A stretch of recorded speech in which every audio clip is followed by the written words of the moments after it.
Welcome back to my channel, English Grammar Teaching and Learning. Today we are going to study the question and the answers of the second lesson. We have already studied two questions and their answers. Then let us continue. അപ്പോൾ നമ്മൾ ഇൻഡിയാറ്റിക് എന്ന് പറയുന്ന ലെസണിലെ രണ്ട് ചോദ്യത്തിൻ്റെ ഉത്തരങ്ങൾ പഠിച്ചു. അടുത്ത മൂന്നാമത്തെ ചോദ്യത്തിൻ്റെ ഉത്തരമാണ് നമ്മളിന്ന് പഠിക്കുന്നത്. 3 ABC. Why was Spillman hesitant to play the piano? എന്തുകൊണ്ടാണ് സ്പിൽമാൻ വിസമ്മതിച്ചു? പിയാനോ വായിക്കാൻ എന്തുകൊണ്ടാണ് സ്പിൽമാൻ വിസമ്മതിച്ചത്? നമുക്ക് ആ ചോദ്യത്തിൽ നിന്ന് തന്നെ ആരംഭിക്കാം. Szpilman was hesitant to play piano because of many reasons. പല കാരണങ്ങളുണ്ട് സ്പിൽമാൻ പിയാനോ വായിക്കാൻ വിസമ്മതിച്ചതിന്. പല കാരണങ്ങളുണ്ട്, many reasons. Szpilman hesitant to play the piano because of many reasons. First one, he was in a precarious and terrifying situation. He was in a precarious means അപകടകരമായ ഒരവസ്ഥ, precarious, and terrifying situation. Terrifying ഭയാനകമായ, അപ്പോൾ ഭയപ്പെടുത്തുന്നതും അതുപോലെ തന്നെ അപകടകരവുമായ ഒരു സാഹചര്യമായിരുന്നു അത്. First one, he was in a precarious and terrifying situation. ആ ഒരു സാഹചര്യത്തിലാണ് അദ്ദേഹം അവിടെ കഴിഞ്ഞത്. Secondly, he suspected that if the German officer Hosenfeld would arrest or kill him. രണ്ടാമത്തത് അയാൾ സംശയിച്ചു that if the German officer Hosenfeld, German ഓഫീസറായ Hosenfeld would arrest or kill him, അയാളെ അറസ്റ്റ് ചെയ്തേക്കും, അയാളെ കൊല്ലും എന്ന് സംശയിച്ചു. തേർഡ്ലി, മൂന്നാമത്തേത്, playing the piano was a risk. അതൊരു അപകടകരമാണ് എന്ന് തോന്നി. പിയാനോ വായിക്കുന്ന അത്ര ഉചിതമല്ല എന്ന ഒരു തോന്നൽ അദ്ദേഹത്തിനുണ്ടായി. അത് അപകടമല്ലേ? എൻ്റെ കാരണം എന്താ? It would expose his identity. അതാണ് കാരണം. എക്സ്പോസ് മീൻസ് തുറന്നു കാട്ടും. It would expose his identity.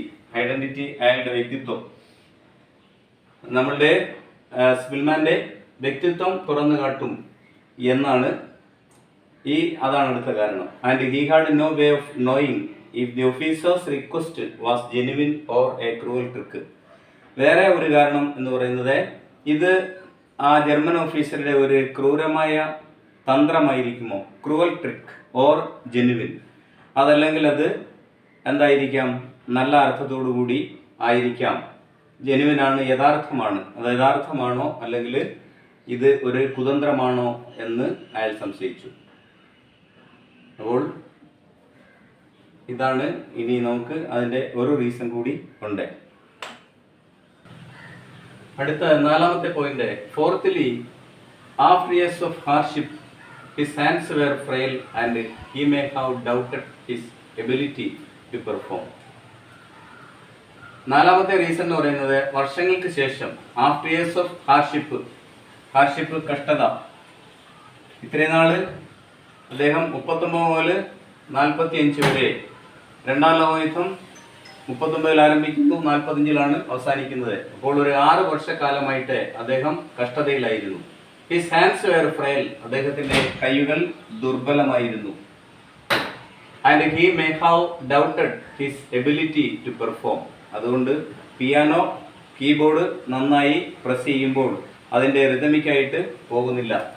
വേറെ റീസൺസ് ഒക്കെ പറയുന്നുണ്ട്. പൊടി പിടിച്ച കൈകളായിരുന്നു, അതുപോലെ തന്നെ അത് കൈ വഴങ്ങുന്നില്ല എന്നുള്ളതാണ്.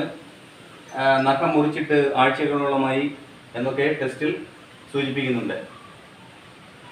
എബിലിറ്റി ടു പെർഫോം, ആ കഴിവ്. Anyway, it is A striking example of how art can transcend war and brutality. ഇവിടെ സൂചിപ്പിക്കുന്നത് എങ്ങനെയാണ്. ഏതായാലും, anyway, it is A striking example of how art can transcend war and brutality. ഏതായാലും ഇവിടെ ഏറ്റവും ശ്രദ്ധേയമായ ഉദാഹരണമായി തീരുന്നു. How art can transcend war and brutality.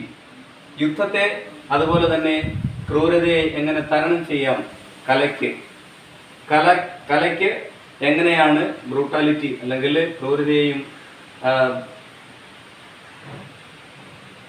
അതുപോലെ തന്നെ യുദ്ധത്തെയും എങ്ങനെ തരണം ചെയ്യാമെന്നുള്ളതിന് ഏറ്റവും ശ്രദ്ധേയമായ ഉദാഹരണമാണ് ഇവിടെ ഇവരുടെ അല്ലെങ്കിൽ ഈ ഓഫീസർ അദ്ദേഹത്തോട് ഇവർ തമ്മിലുള്ള ആ ഒരു സംഭാഷണവും ആക്ടിവിറ്റിയും.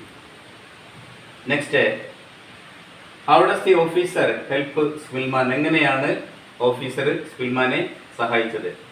When the German officer identified his humanity and artistic talents, he provided food, shelter and clothing and also gave hope by reassuring him that the war was nearly its end.